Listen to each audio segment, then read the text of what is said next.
quelle est la question franchement, vous avez envie de leur poser à l'un, à l'autre, à celui qui n'y est plus, celui qui y est de plus en plus, qui s'est immergé dans ces marches arrière?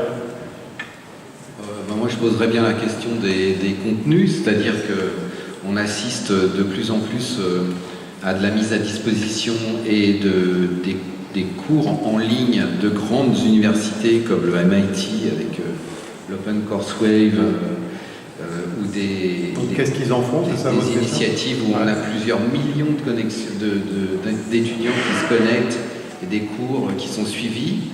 Nous, en France, on sait bien faire ça parce que on l'a fait en particulier avec l'université médicale virtuelle. Et donc votre question, Marc, c'est à ces enseignants, c'est cette richesse, comment l'utilisez-vous, voilà, alors que vous avez déjà de nombreux registres, voilà, cahiers fournis par le ministère, tout simplement. Pardon. Une question. On la garde, ce coup. Fabien. Alors, concernant la mise en ligne, bon, ça se fait beaucoup dans le supérieur. Concernant le secondaire, nous avons les environnements numériques de travail. C'est-à-dire, concrètement, pour expliquer un peu à tout le monde, l'enseignant peut à la fois communiquer avec ses élèves, mettre son cours, mettre le résultat de son tableau en ligne. Alors, c'est très bien, c'est un plus, effectivement, pour l'élève qui n'est pas là, qui est en stage, qui est malade. Mais je me rends compte que si je mets mon cours tel quel, ou auprès sur le NT, j'ai à peu près, je pense, 10% de la compréhension de l'élève. Parce qu'il y a des choses qui sont en pédagogie, qui sont intangibles, il y a des choses qui passent par le regard, qui passent par des gestes, par des choses qu'on ne mesure pas vraiment, et qui viennent renforcer cela. Donc, je vais répondre à une question qu'on ne m'a pas posée. Moi, je ne crois pas à la disparition totale et à la virtualisation de l'enseignant. Oui, deux éléments de réponse. D'abord, les MOOCs, puisque c'est de ça aussi dont il s'agit. Les Massive Open Online Course, qui ont démarré aux États-Unis. Si vous avez la curiosité, allez-y, recherchez les MOOCs en français. Ce sont les Suisses qui les éditent. Ça n'a rien à voir avec ce qui se fait en lycée. Ça, c'est le premier élément. Le deuxième élément, par contre, de quoi ont besoin les enseignants sur le net pour faire leur cours ou pour faire cours? D'abord, il faut savoir qu'aujourd'hui, le cours tel qu'il existait, vous ne me contredirez pas, et je peux rebondir sur ce que vous dites, mais je vais tirer les pilières, ça se conçoit tout autant avant qu'après. Et c'est par là que le numérique est intéressant. C'est la pratique de ce qu'on appelle la pédagogie inversée, la classe inversée, qui fait que, pour gagner du temps classe, on donne aux élèves, et ça peut se pratiquer qu'en collège comme en lycée, on donne aux élèves toute une typologie de questions qui se faisait autrefois par la forme papier. C'était le travail autonome, on appelait ça le travail autonome. Aux élèves avant le cours, ça passe par le réseau social, ça passe par l'ENT éventuellement, de sorte qu'il y ait une expression de chaque élève, de sa représentation du concept qui va être étudié en cours. À ce moment-là, à quoi va servir le cours?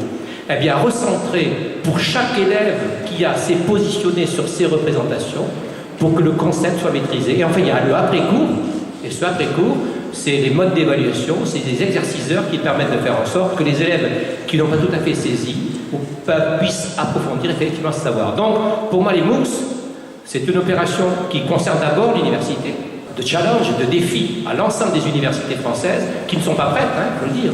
Les enseignants d'université sont loin d'être prêts à mettre leurs cours en ligne et qui peut-être posent d'autres types de problèmes économiques que celles que l'on pourrait penser, auxquelles on pourrait penser répondre de premier abord. Merci, Monsieur Tran. Fabien, vous aviez quelques slides à nous proposer pour mieux nous expliquer un quotidien d'enseignant et la façon, en tout cas, dont vous voyez ce mariage des cultures éducation nationale et numérique. Oui, alors très rapidement, je ne vais faire que donner corps, donner chair à des choses qui ont déjà été dites. Alors si on peut passer juste à la première diapositive, qui représente à peu près ma salle de classe, j'ai schématisé très rapidement, voilà, vous voyez mes grandes qualités architecturales numériques. Donc en 2003, voilà, à peu près les tables, c'est le bureau au milieu, j'avais une connexion internet, un vidéoprojecteur que j'ai installé au début de chaque heure, que je démontais à la fin de chaque heure, un ordinateur portable. 10 ans plus tard, où on en est dans la même salle de classe, donc j'ai pris une analogie, étant professeur d'histoire, j'ai pris une analogie, vous m'en excuserez, propre à la guerre froide, je parle de course aux armements, puisque si on regarde 10 ans plus tard où on en est, si on veut bien passer à la diapositive suivante, voilà, ma salle de classe, déjà, les tables qui étaient vides, chaque élève a une tablette, c'est quelque chose qu'on a pu voir dans le petit film précédemment. Le bureau, ça c'est important, le bureau qui était au milieu, vous vous rendez compte qu'il s'est décalé à gauche. Voilà, c'est-à-dire qu'il n'est plus au centre, on a mis un TNI au centre. Ensuite, sur le bureau, on le voit pas très bien, il y a un ordinateur fixe et un smartphone que j'utilise. Et la connexion à travers le Wi-Fi ne se fait plus seulement à Internet, mais aussi un environnement numérique de travail. Et bon, là j'ai repris l'icône, là j'ai repris un GAFA, vous m'en excuserez, puisque nous travaillons sous Android et donc nous utilisons des applications Google, je m'excuse par avance, auprès de mes voisins. Alors, le résultat de tout ça, sur la diapositive suivante. Alors, est-ce qu'on a une solution miracle qui oppose effectivement l'enseignement traditionnel au tableau, voilà, l'épanouissement total de l'élève grâce au numérique? Alors là, bien, vous en doutez bien, il n'y a pas de réponse complètement tranchée. C'est-à-dire que, oui et non, les élèves d'une part passer, ce qu'on peut voir dans le film, passer évidemment l'appétence qu'on retrouve dans tous les textes, les élèves découvrent le numérique, ils prennent beaucoup plus goût. On peut se rendre compte, avec un peu de recul, les élèves ont des tablettes depuis 2 ans, ils en viennent à oublier leur tablette comme ils oublient des cahiers, d'une part, c'est plus un outil, puisqu'ils ont leur tablette en permanence avec eux. Donc quelque part ça c'est positif, ça veut dire que l'outil est banalisé, on se concentre plus sur l'outil mais véritablement sur le sens qu'on veut donner au cours. Et par contre un effet très positif que j'ai pu constater très rapidement, en passant à la dernière diapositive, que je vais essayer d'illustrer par un exemple, je vous remercie. C'est que le numérique par contre est un grand facteur d'autonomie. Là, c'est un travail que j'ai demandé de faire à 3 élèves, un travail classique en géographie sur une industrie performante du Sud, qui est Airbus, et on voit que les élèves ont fait 3 travaux différents. Certains travaillant sur papier, parce que ça leur semblait plus adapté à ce qu'ils savaient faire, et d'autres travaillant avec des applications numériques différentes. Donc c'est ça qui est intéressant, c'est de personnaliser, d'utiliser le numérique pour personnaliser l'apprentissage pour l'élève. Mais alors ça, c'est donc la réalité dans votre département, enfin, ou dans vos... Oui, je vais comme ça, là s'entend peut-être, je ne viens pas de l'Oise, des Hautes-Pyrénées. Oui. Alors, je voudrais creuser, parce qu'on va caler un autre document et Claude Tran nous permettra de le découvrir, toujours jouant sur cet avant et cet après, sur cette évolution ainsi mise en image. Quand vous parliez des résistances de vos collègues, comment vous êtes perçu, vous faites comprendre à vos voisins qu'est-ce qu'ils peuvent faire pour vous aider à être un peu innovants sans vous faire pilonner parce que vous cherchez à vous singulariser, et quelle récompense aurez-vous? Alors, si on lit, vous avez sans doute tous lu le rapport Fourgou, sur le deuxième, sur la mission du numérique, qui, bon, il fait une typologie à peu près des enseignants en 5 catégories, et les enseignants, on va dire à la pointe, représentent à peu près 5 à 10%. Donc ça veut dire que la majorité, il ne faut pas se focaliser sur ces enseignants qui sont complètement à la pointe, complètement intégrés dans le numérique, mais sur la majorité des enseignants. Voilà. Les accompagner, je pense qu'il faut d'abord rassurer, il ne faut pas imposer, c'est-à-dire qu'il faut leur montrer, moi au quotidien je suis avec des enseignants, on discute de toute matière, par ailleurs on discute justement, c'est par exemple, en leur montrant comment avec les élèves on a utilisé un exemple précis du numérique, en quoi cela a aidé les élèves qu'on va pouvoir y arriver. Et c'est pas en imposant tout à fait par le haut, des formations qui des fois sont ponctuelles, c'est vraiment un travail qui doit se faire au quotidien, d'accompagner les enseignants dans l'avancée vers le numérique. Alors ces enseignants, je vais venir à vous, Monsieur Doléan. On sait qu'ils sont aussi sollicités pour enseigner la diététique, la courtoisie, la politesse, enfin plein de choses. Pourquoi ils accorderaient une importance particulière à cette geste numérique?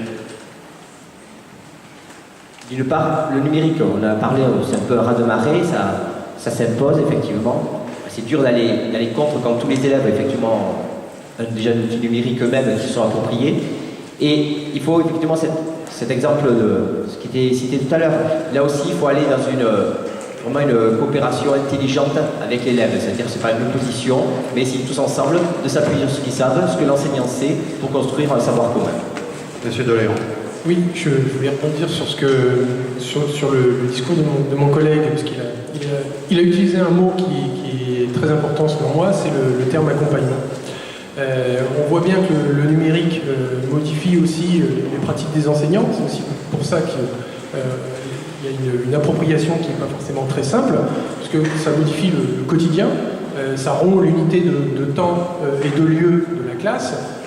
Auparavant, et donc ça pose un problème aussi de statut de l'enseignant, puisque par exemple son service est défini en fonction du nombre d'heures qu'il effectue devant des élèves.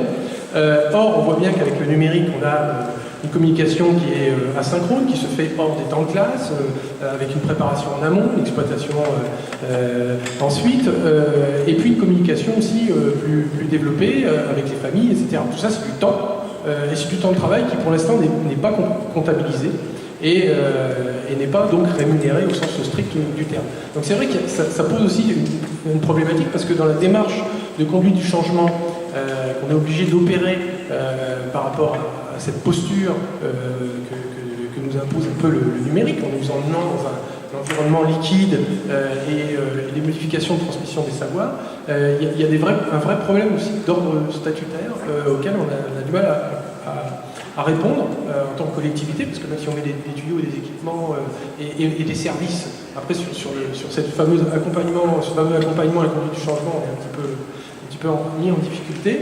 C'est vrai que là-dessus, on n'a pas les réponses. Mais est-ce qu'on n'est pas en train de parler d'une période qui est déjà révolue, avec le rajeunissement, disons que l'entrée sur le marché de l'éducation de nouveaux professeurs qui, eux, sont beaucoup plus à l'aise avec cela? Est-ce qu'on ne peut pas imaginer que vos postes ou vos efforts deviennent inutiles, puisque naturellement, ils ont envie de les proposer, de les utiliser? Fabien, oui, allez-y. On pourrait l'imaginer, en fait, c'est vrai, intuitivement, on pourrait se dire, comme ce sont des jeunes qui sont familiers du numérique, qui deviennent enseignants, leur posture est fondamentalement différente, mais pas forcément, parce que justement, je voudrais juste rappeler que l'école républicaine de Jules Ferry, elle a 3 missions, c'est principales auxquelles tout le monde adhère, c'est l'instruction avec la transmission du savoir, l'éducation du citoyen et la facilitation de l'insertion professionnelle. Mais ces 3 missions-là sont bouleversées par le numérique, à la fois en termes de transmission du savoir, de contenu aussi, former et éduquer les citoyens à une société du numérique. Il faut les doter de nouvelles compétences que les enseignants n'ont pas forcément, y compris les enseignants des nouvelles générations, parce que, encore une fois, j'insiste, c'est pas parce que ce sont des natifs du numérique qui sont forcément ces compétences. J'ai l'impression que ma question était